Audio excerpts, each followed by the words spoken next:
Sa ngalan ng Ama at ng Anak at ng Espiritu Santo. Amen. Ang pagpapala ng ating Panginoong Hesukristo, ang pag-ibig ng Diyos Ama, at ang pakikipagkaisa ng Espiritu Santo, naway sumainiyong lahat.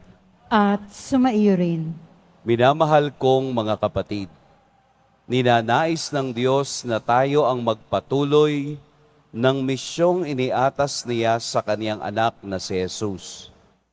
Sa ating Ebanghelyo, ang paraan ng pagsusugo sa 12 ay nangangahulugang ang misyon ni Jesus ay maipagpapatuloy sa pamamagitan ng pagtutulungan ng bawat isa.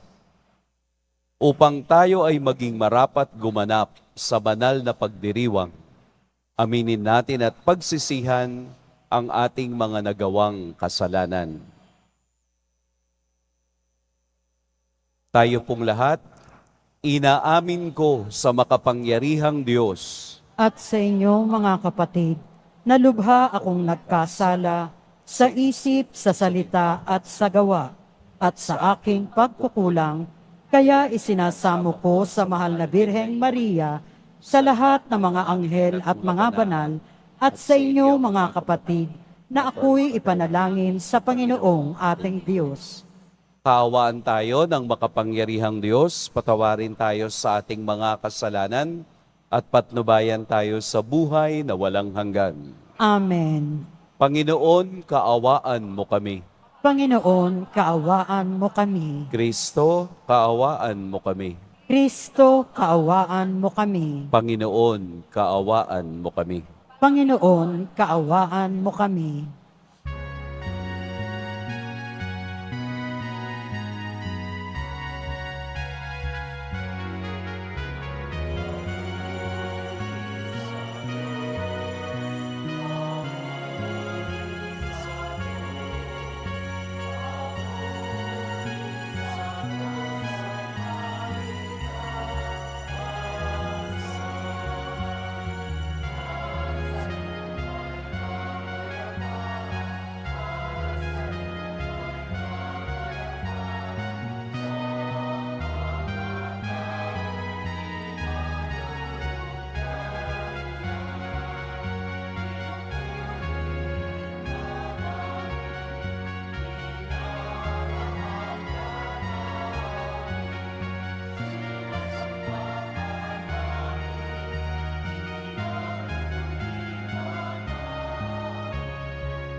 Manalangin tayo.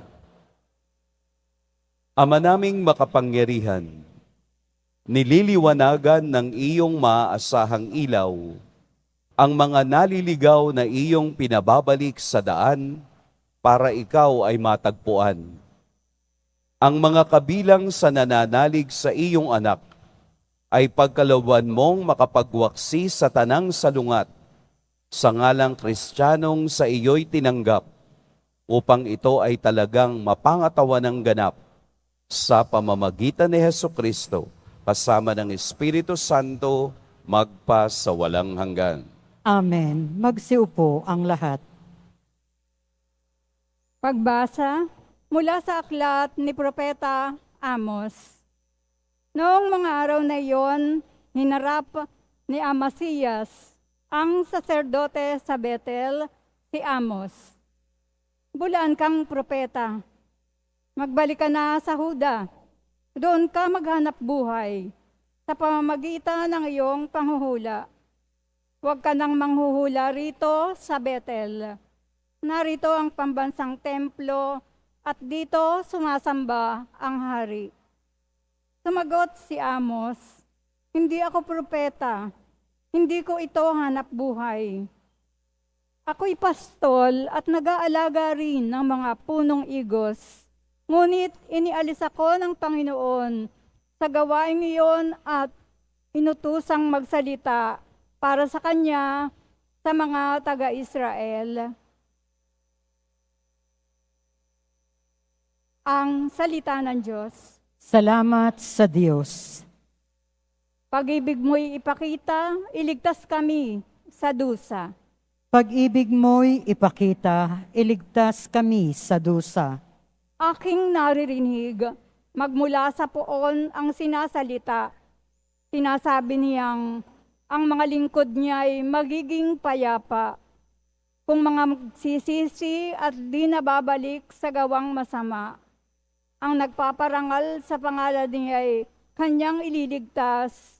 Sa ating lupain ay mananatili ang kanyang paglingap. Pag-ibig mo'y ipakita, iligtas kami sa dusa. Ang pagtatapatan at pag-iibigay magdadaop palad. Ang kapayapaan at ang katwiray magsasamang ganap. Sa balat ng lupay, pawang maghahari, yaong pagtatapat, at ang katarungan na may maghahari mula sa itaas. Pag-ibig mo'y ipakita, iligtas kami sa dusa. Gagawing maunlad ng Panginoong Diyos itong ating buhay. Ang mga halaman sa ating lupai, bubungang mainam. Sa harapan niya, yaong maghahari pawang katarungan, magiging payapat, susunod ang madla sa kanyang daan. Pag-ibig mo'y ipakita, iligtas kami sa dusa.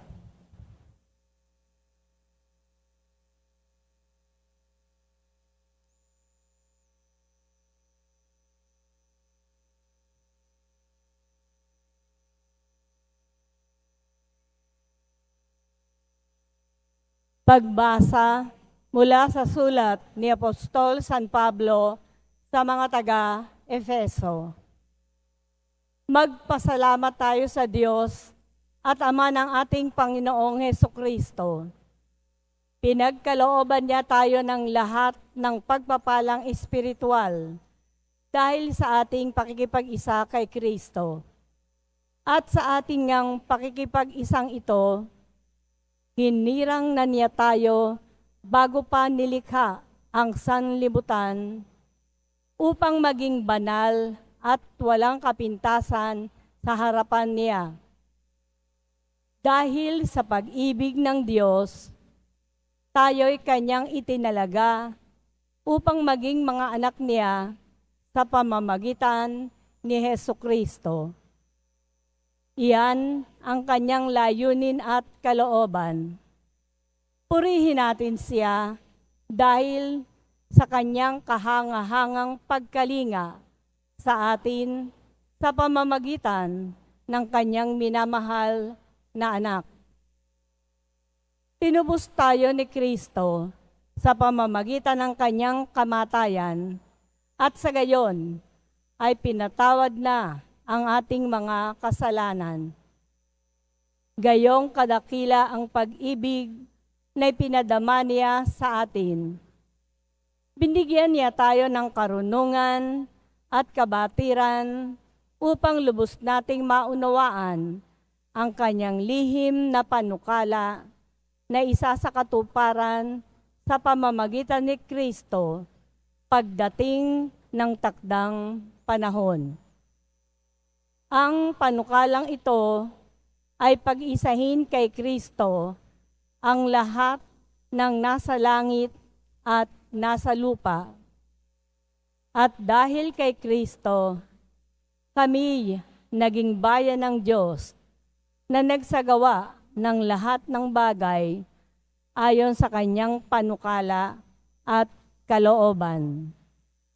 Nangyari ito nang kami ay hirangin niya noon pa mang una, kaming mga unang umasa kay Kristo sa lalong ikadadakila niya. Kayo man ay naging bayan ng Diyos nang kayo'y manalig sa Kanya matapos ninyong marinig ang salita ng katotohanan, ang mabuting balita na nagdudulot ng kaligtasan. Kaya't ipinagkaloob sa inyo ang Espiritu Santong ipinangako ng Diyos bilang tatak ng pagkahirang sa inyo. Ang Espiritu ang katibayan ng mga pangako ng Diyos sa ating mga hinirang hanggang kamtan natin ang lubos na kaligtasan. Purihin natin ang kanyang kadakilaan. Ang salita ng Diyos. Salamat sa Diyos. Magsitayo po ang lahat.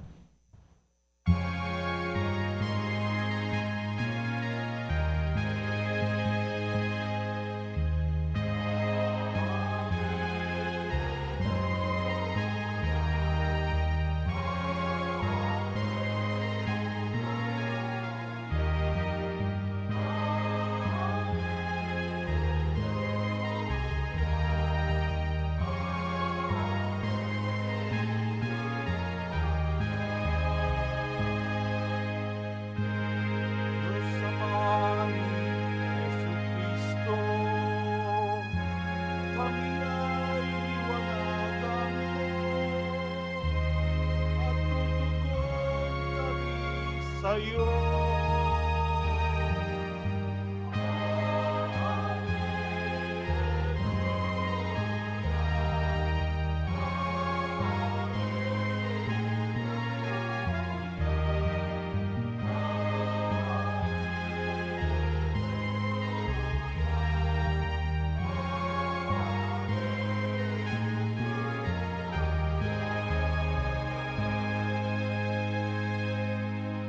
Sumainyo ang Panginoon, At sumaiyo rin. ang mabuting balita ng Panginoon ayon kay San Marcos. Papuri sa iyo, Panginoon.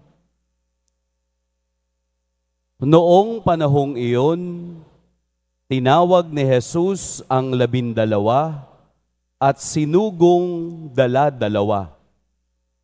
Binigyan niya sila ng kapangyarihang magpalayas ng masasamang espiritu at pinagbilinan. Sa inyong paglalakbay, huwag kayong magdala ng anuman maliban sa tungkod, ni pagkain, balutan, salapi sa inyong lukbutan o bihisan, ay huwag kayong magdala. Ngunit magsuot kayo ng panyapak. Sinabi rin niya sa kanila, at sa alinmang tahanang inyong tuluyan, manatili kayo roon hanggang sa pag-alis ninyo sa bayang iyon.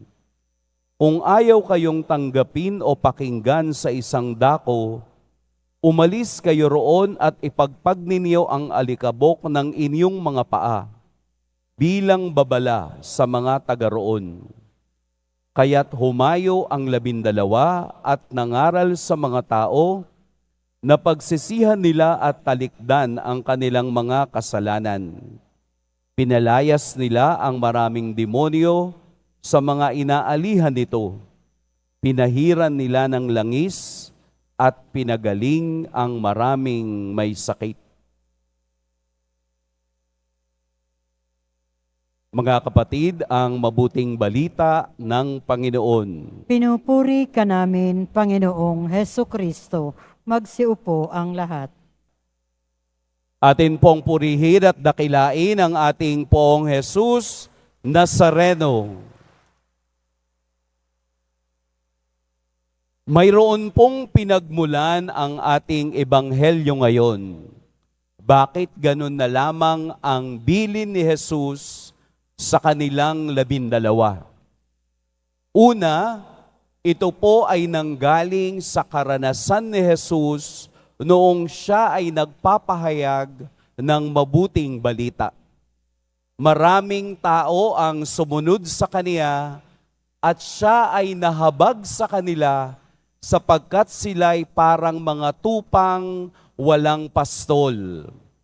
Sila'y mga lito at naluluya. Nakita ni Jesus ang pangangailangan ng mga taong ito at siya ay pumili ng 12 apostol.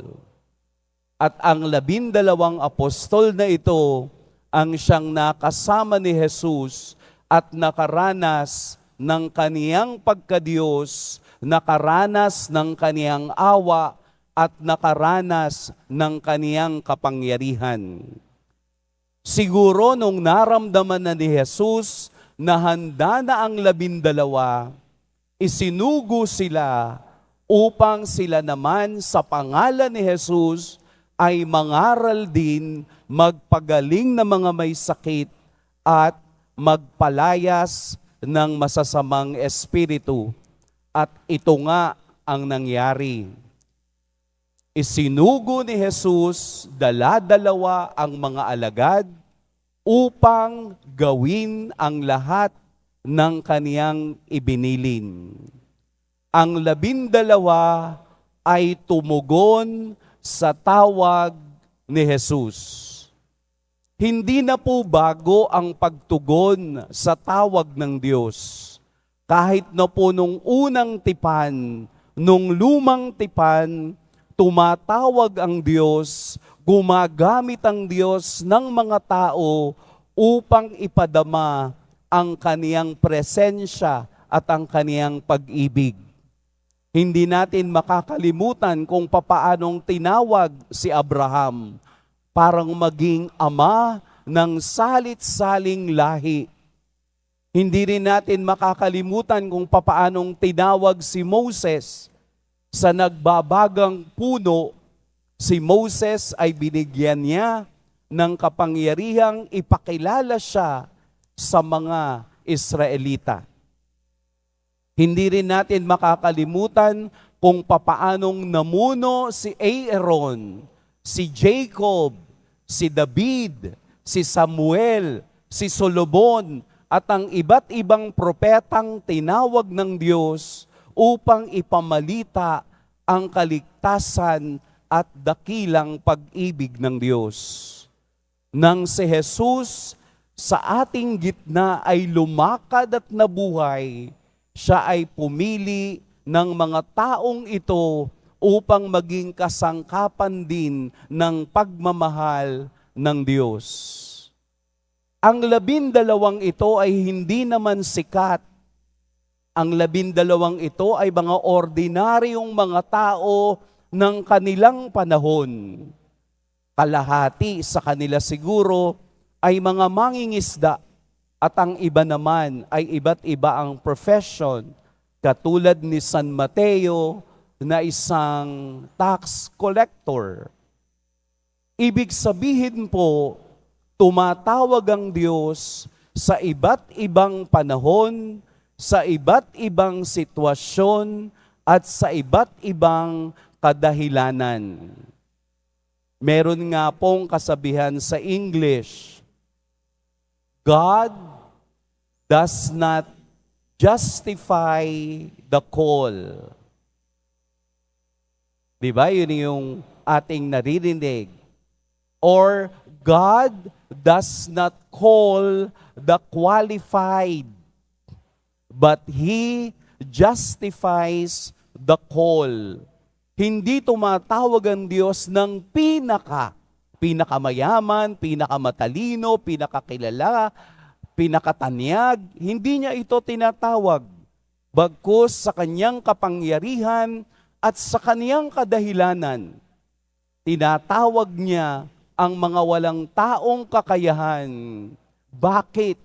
Dahil sa Ebanghelyo, pinagbilinan niya, huwag kayong magdadala ng pera, huwag kayong magdadala ng lukbutan, huwag kayong magdadala ng anumang extra sa inyong paglalakbay. Bakit po? Para ang mga taong tinawag niya ay Diyos lamang ang pwedeng asahan sa anumang oras ng kanilang paglalakbay.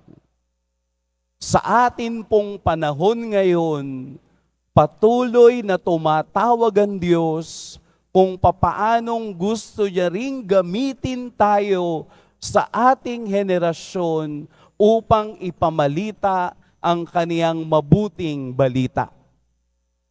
Tayo rin po ay kaniyang tinatawag. Tayo rin ay kailangang tumugon sa kaniyang pagtawag sa ating buhay sa araw-araw.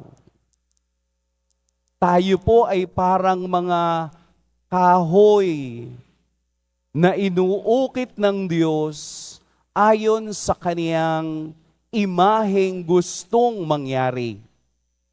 Kaya nga po ang iba sa atin ay nagiging tatay dahil ito ang ukit na ibinigay sa iyo ng Diyos. Ang iba ay nagiging nanay dahil ito ang ukit na gusto ng Diyos. Ang iba ay nagiging pari, ang iba ay nagiging madre. Ito yung iba naman hindi na nakakapag-asawa dahil ito ang ukit na iniiwan ng Diyos sa ating lahat. Para tayong mga paso, para tayong mga banga na hinuhulma ng Diyos ayon sa kaniyang kagustuhan. Ano ang pagkakatulad ng pag-ukit at paghulma? Sumasailalim sa kamay ng Diyos, sumasailalim sa kaniyang kumpas, sumasailalim sa kaniyang talino, at sumasailalim sa kaniyang lakas. Kaya ang atin pong hulma ngayon, kung ano man ang ating nilalakbay, ay hulma ng pagsudod at pagtugon sa Diyos.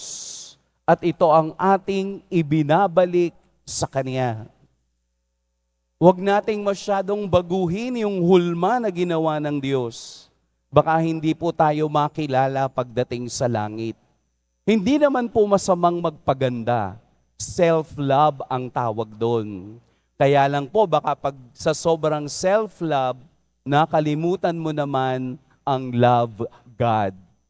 Baka tayo na yung nagiging Diyos sa sarili natin. Kaya binibigyan tayo ng paalaala ng Diyos na ang bawat sitwasyon ng ating buhay ay paghulma sa pagtugod sa kaniyang tawag. Huwag po kayong magsisisi, huwag po kayong mahihiya kung kayo ay mapayat o maliit dahil yun ang hulma na ginawa ng Diyos. Huwag kayong mahihiya kung kayo ay, lumalaki. Isa lang ibig sabihin nun, marami kang pagkain at iyon ang hulma ng Diyos. Huwag po kayong mahihiya kung kayo ay nakakalbo na dahil yun ang hulma ng Diyos. Huwag din kayong mahihiya kung kayo ay namumuti na yung inyong mga buhok dahil ito ay tatak ng wisdom ng Diyos. Marami tayong dapat tingnan. Marami tayong dapat ipagpasalamat sa naghuhulma sa atin sa araw-araw. Sana po sa pagtugon natin sa Kanya ang pagtugon na ito ay palaging nasa ilalim ng pagsunod sa kaniyang mga banal na utos at sa kaniyang mga salita. Hayaan nating tayo na hinulma ng Diyos ang maging kasangkapan upang makita sa atin ang pag-unawa at ang buhay na ibinibigay ng Diyos upang atin namang isalin sa iba katulad ng mga unang alagad. Mahirap pong sumunod sa Diyos. Totoo po iyon. Pero kung ang ating titingnan ay ang reward ng kalangitan, mas gugustuhin mo pang magtiis ngayon kesa hindi mo makamit ang kaharian ng langit. Mahirap pong sumunod, mahirap pong tumugon, pero dahil sa halimbawa ng ating Poong Jesus Nazareno, tayong lahat ay magtatagumpay kung tayo'y palaging nakatuon at nakaugnay sa kaniyang mapagmahal at walang hanggang awa sa kabila ng ating kahinaan. Tumindig tayo ng malakas sa harapan ng Diyos at sabihin natin sa araw-araw, susunod po kami dahil ito ang iyong bilin. Magiging kasangkapan kami ng pag-ibig mo at awa upang madama naman ng iba ang kaparehong pag-ibig at awa na nagmumula sa iyong maamong mukha. Amen. Pagpalain tayo ng Poong May Kapal. Magsitayo po ang lahat.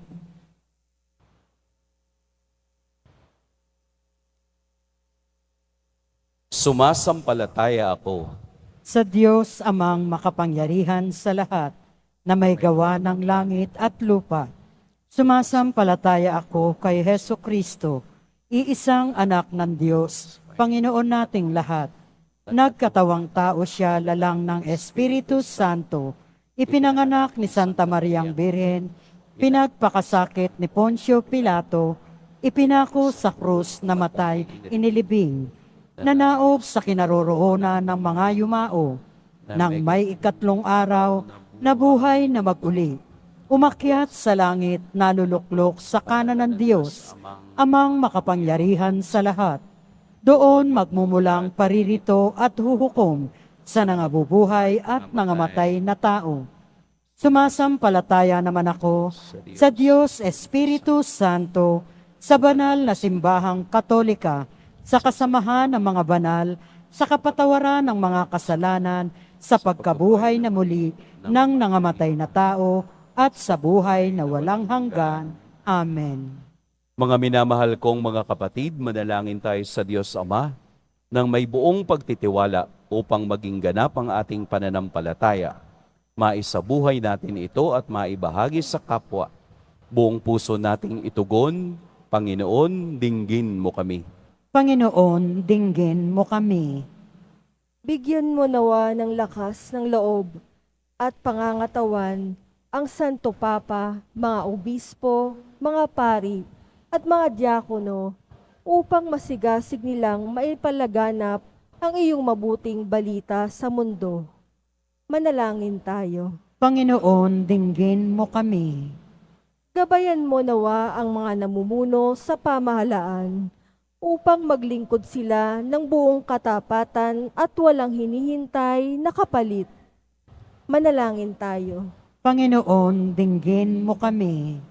Ipakita mo, Panginoon, ang pag-asa sa mga may sakit at kapansanan, mga matatanda, mga nalulumbay, at mga nahihirapan, nang gayoy magpatuloy sila sa iyong pagmamahal.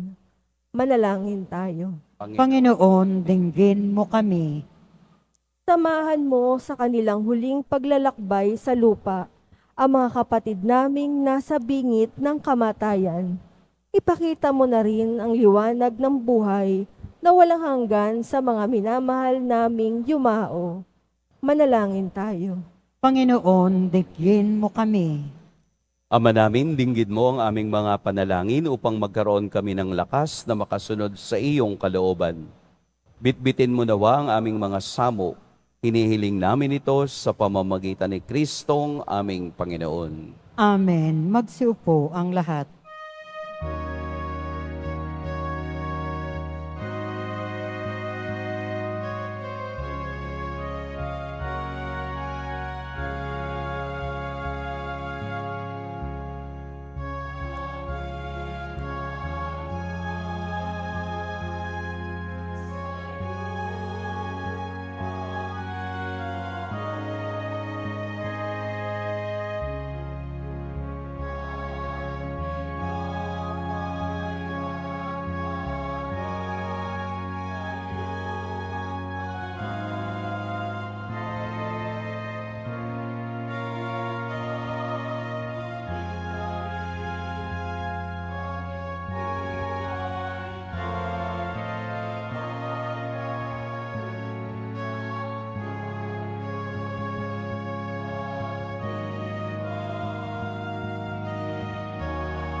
Sa lupat po namin paggawa ang tinapay na ito para maging pagkaing nagbibigay buhay.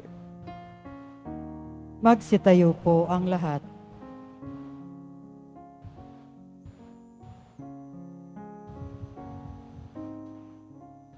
Kapuri-puri ka Diyos sa mga lumikha sa sanlibutan, sa iyong kagandahang loob narito ang aming maiaalay mula sa katas ng ubas at bunga ng aming paggawa ang alak na ito para maging inuming nagbibigay ng iyong Espiritu.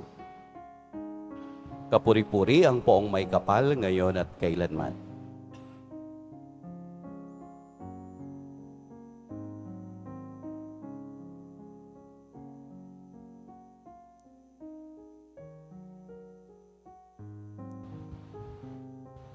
Manalangin kayo mga kapatid upang ang paghahain natin ay kalugdan ng Diyos amang makapangyarihan. Tanggapin nawa ng Panginoon itong paghahain sa iyong mga kamay, sa kapurihan niya at karangalan, sa ating kapakinabangan at sa buong sambayanan niyang banal.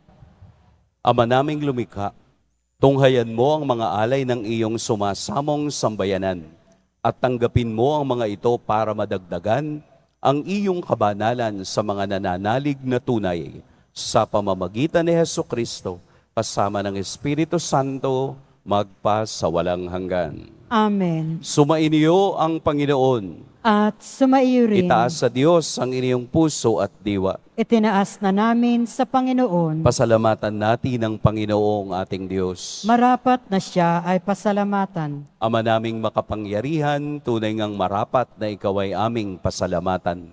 Sa pamamagitan ni Hesukristo na aming Panginoon, lubhang nabagbag ang kaniyang loob sa pagkakamali ng tao sa sansinukob, kaya't minabuti niyang siya'y ipanganak ng birheng bukod mong pinagpala sa babaing lahat.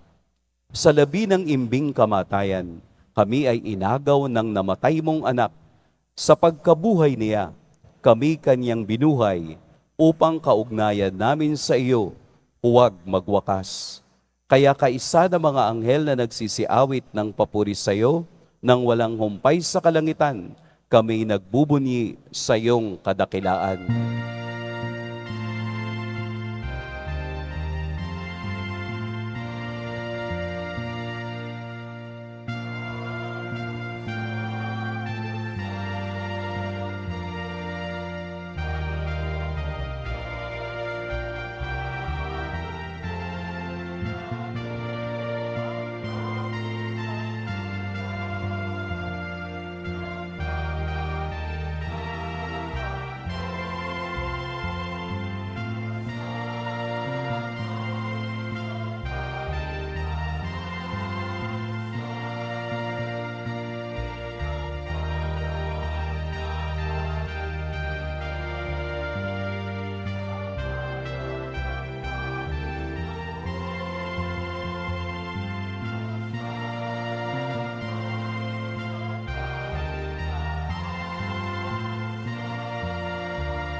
Magsiluhod po ang lahat.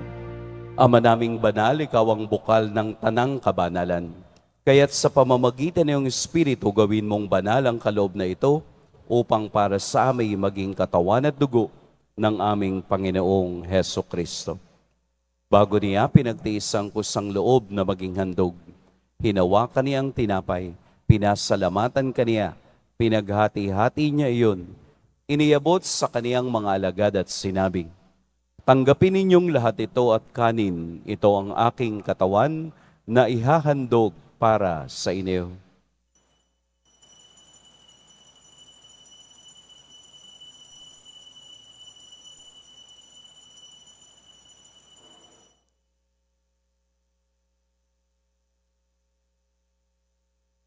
Gayun din naman noong matapos ang hapunan, hinawakan niya ang kalis, muli kaniyang pinasalamatan. Inabot niya ang kalis sa kaniyang mga alagad at sinabi, "Tanggapin ninyong lahat ito at inumin, ito ang kalis ng aking dugo. Nang bago at walang hanggang tipan, ang aking dugo na ibubuhos para sa inyo at para sa lahat, sa ikapagpapatawad ng mga kasalanan. Gawin ninyo ito sa pag-alala sa akin."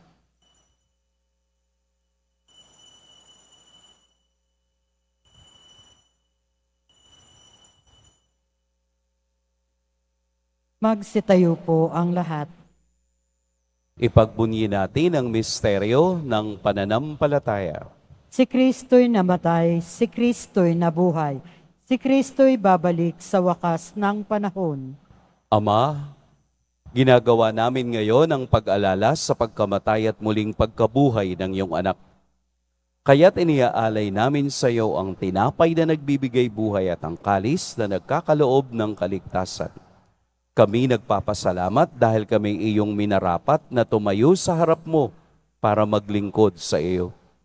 Isinasamo namin kaming magsasalo-salo sa katawan at dugo ni Kristo ay mabuklod sa pagkakaisa sa pamamagitan ng Espiritu Santo. Ama, lingapin mo ang iyong simbahang laganap sa buong daigdig. Puspusin mo kami sa pag-ibig, kaisa ni Francisco na aming Papa, at ni Jose na aming obispo at ng tanang kaparian. Alalahanin mo rin ang mga kapatid naming nahimlay nang may pag-asang sila'y muling mabubuhay, gayon din ang lahat ng mga pumanaw.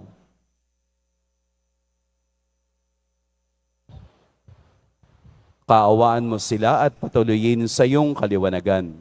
Kaawaan mo at pagindapating kaming lahat na makasalo sa iyong buhay na walang wakas.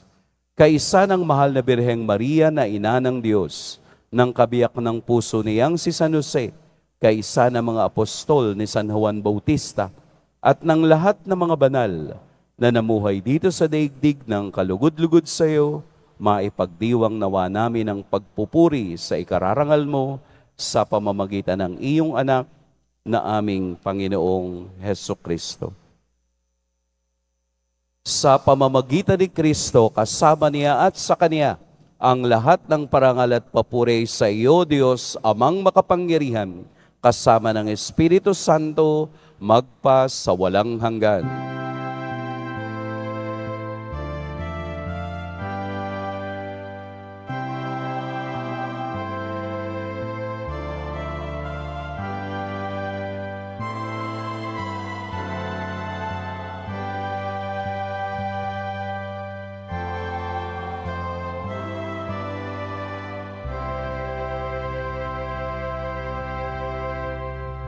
Sa tagubilin ng nakagagaling na utos at sa turo ni Jesus na Panginoon natin at Diyos, awitin natin ng lakas loob.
Hinihiling namin kami iadya sa lahat ng masama.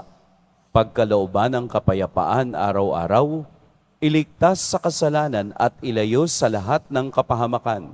Samantalang aming pinananabikan ang dakilang araw ng pagpapahayag ng tagapagligtas naming si Heso Kristo. Sapagkat iyo ang kaharian at ang kapangyarihan at ang kapurihan magpakailanman. Amen. Panginoong Jesucristo, sinabi mo sa iyong mga apostol, kapayapaan ang iniiwan ko sa inyo, ang aking kapayapaan ang ibinibigay ko sa inyo.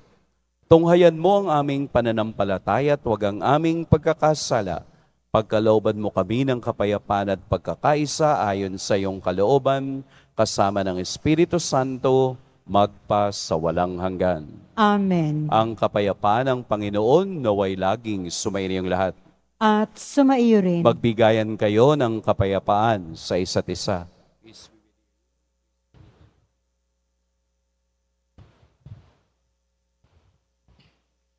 Kordero ng Diyos na nag-aalis ng mga kasalanan ng sanlibutan, maawa ka sa amin. Kordero ng Diyos na nag-aalis ng mga kasalanan ng sanlibutan, maawa ka sa amin.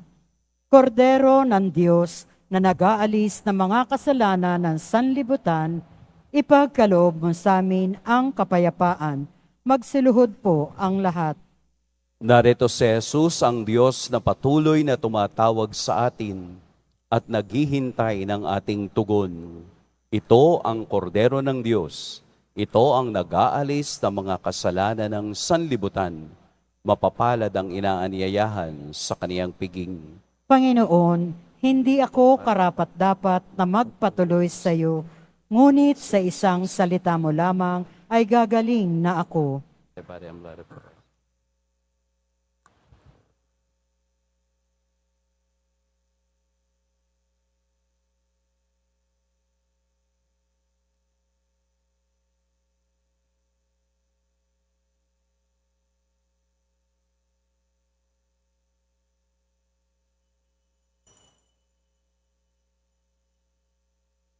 Para sa lahat ng tatanggap ng banal na komunyon, sasagot po tayo ng amen pagkasabi ng pare o lay minister ng katawan ni Kristo at isubo agad sa bibig bago umalis sa harapan ng pare o lay minister. Sumunod po tayo.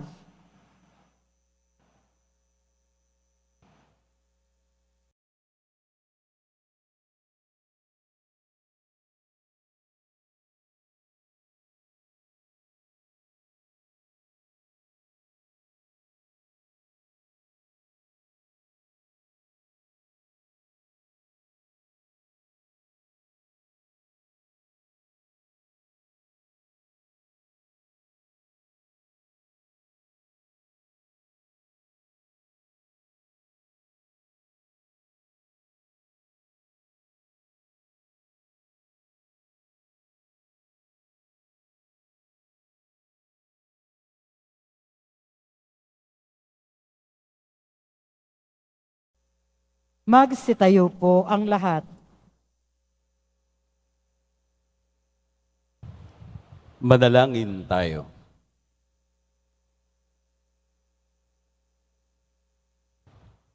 Ama naming mapagmahal, kaming mga pinagpagsalo mo sa piging na banal, ay makatanggap nawa ng bungang karagdagan ng iyong pagliligtas na aming ipinagdiriwang sa pamamagitan ni Heso Kristo, kasama ng Espiritu Santo, magpa sa walang hanggan. Amen. Sumainyo ang Panginoon. At sumaiyo rin. Imuko kayo para sa pagbabasbas. Mahal na poong Jesus Nazareno, inihayag mo sa pamamagitan ng krus ang walang maliw na pag-ibig ng Diyos sa sangkatauhan. Pakinggan mo po ang kahilingan ng iyong angkan na nagsusumamo sa iyo. Makamtanawa nila ang iyong katugunan at tanggapin ang kasagutan na may utang na loob na tinatanaw. Basbasan din po ninyo ang mga daladala nilang mga imahen at dasalan. Sa pamamagitan ng bendisyon na ito, naway maalala nila ang pangako nila noon sa binyag na ikaw ang kanilang iibigin at paglilingkuran bilang Panginoon magpa sa walang hanggan. Amen. At pagpalain kayo ng makapangyarihan at mapagmahal na Diyos, ang Ama at Anak at Espiritu Santo. Amen. Tapos na ang ating pagdiriwang, humayo kayong taglayang kapayapaan ng Poong Jesus Nazareno. Salamat sa Diyos.